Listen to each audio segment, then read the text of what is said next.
So when I was younger, I decided I was going to stay over at my grandparents' house for the night. So in the middle of the night, we all woke up to loud banging and shuffling noises in the basement. Now my grandparents and I are not brave people, so we decided we'll deal with it in the morning. So we woke up the next morning and we went downstairs to go check out what the noise was. We were armed with pots and pans and brooms because we didn't know what we were going to get ourselves into. When we got downstairs, we found the door had actually fallen off the hinges without damaging anything. Conclusion, my grandparents' house is haunted. On a cold night in February, I decided to go on a quick little walk around my neighborhood at 2 in the morning. A skunk confronted me on the way out of my mom's pad.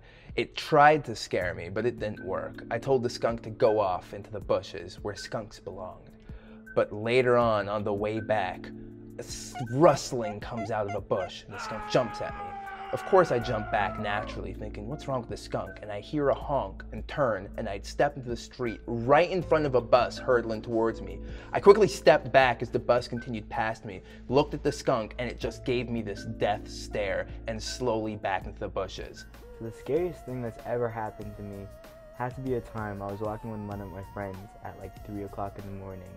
So there's no buses running on my way home, so there's no way, to get back. So I'm thinking, we should really like sleep here until morning.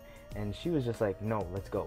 And I had a flashback of every single moment my mother told me a scary story. Like, I'm Filipino and we tell a lot of scary stories in our culture, and it was the scariest thing ever. So we walked down there and we were walking and we were walking and walking, and it was so dark. There's no lights in the street.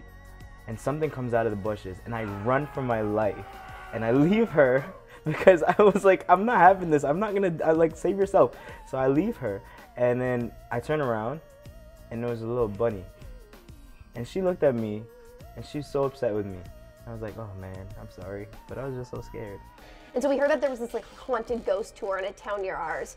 So we signed up right away, and we went on the tour. And throughout the tour, we were getting so spooked out. And we were also very giggly because we were young chicks. And eventually we got to this thing that was called the Echo Cave. And the tour guide instructed us, and there was a bunch of us on this tour, that we had to be completely silent because any sound that's made in this cave echoes and echoes and echoes, and you'll hear a ghost or something.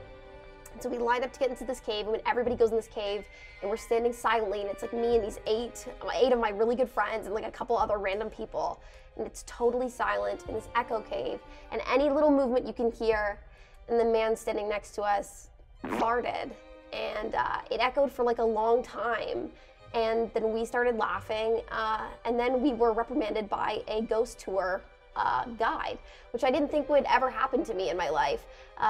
It was a spooky story. It was also very funny. Yeah.